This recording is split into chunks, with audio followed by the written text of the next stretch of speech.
Chapter 2. At Night Part 2. Scary cry, fearful face covered with loam. Surrounding the place were many beastly creatures. The place looked haunted with graveyard nearby. All creatures enclosed me, I gave a shout. A Scary Night, by Kavitha Krishnamurti.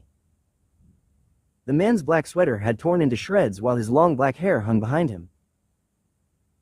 Rain whimpered when without warning, his bloody hand grabbed the back of her pajamas and rushed her out of the room. He dragged the little girl away along the hallway out of her bedroom.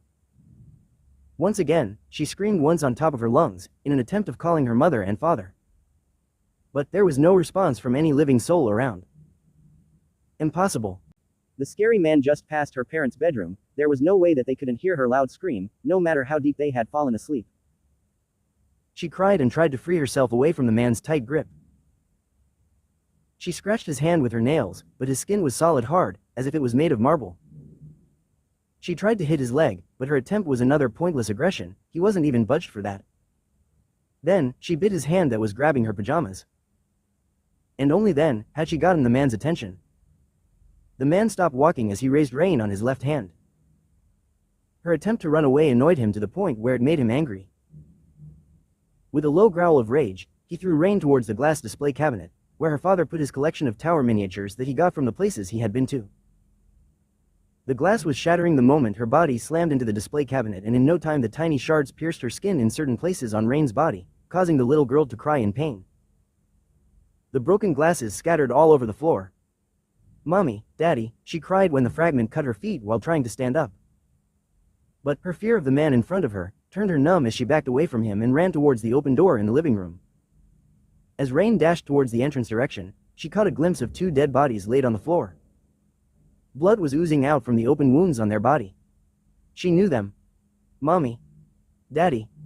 She cried in horror. The scene was too terrifying for her. Traumatized by the scene in front of her eyes, Rain slumped to the ground as the loud shattering scream escaped from her lips. She was shivering and shaking uncontrollably. Covering her eyes with her hands, she felt that the man approached her again and swung her up from the floor. Rain screamed when she felt her body flew in the air as she crashed the wall, the pain was simply unbearable. However, it wasn't only her who cried in pain. Strangely, that man also shouted in high-pitched sound while suffering in pain for some unknown reason. Surprised by that, Rain then lowered her hand from her face and slowly raised her head to see what was happening to the man that caused him to scream in such anguish. That man was holding his right hand as the bulging vein surfaced, visible for her to see. It showed how much pain that he had to endure that time.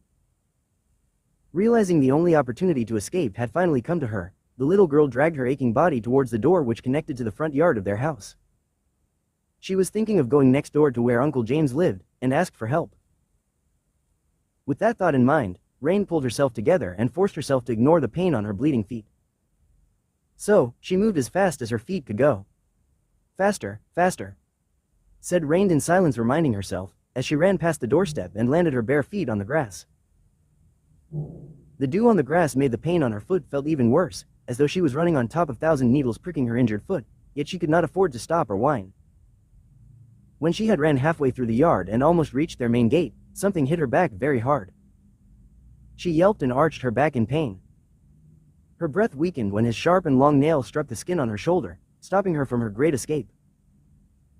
"Stop or I will kill you," he yelled on top of Rain's face. However, his threat didn't stop the little girl from fighting him. She kept struggling to free herself until her bleeding hand touched his upper arms. The scary man screamed in pain once again, and loosened his grip on her shoulder. Then she came upon realizing, as she looked back and forth from her bleeding hand to the suffering expression of the man above her, apparently, her blood was the cause of his pain. Without thinking twice, Rain put her bleeding hand to his bare chest, and the moment their skin made contact, he shrieked in anguish. "You little bitch." Before he could hit her, Rain wriggled her body aggressively and escaped from him.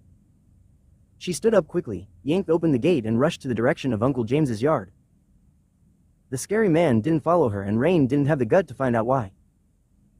She ran along the empty street to the White House next to her house. Fortunately, Uncle James never locked his gate, otherwise Rain wouldn't be able to enter his house. The moment she reached his terrace, she opened her mouth to call out for him, desperately looking for help.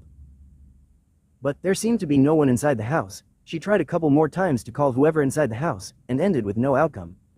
Frustrated, She pounded her small fist against the wooden door and kicked it hard.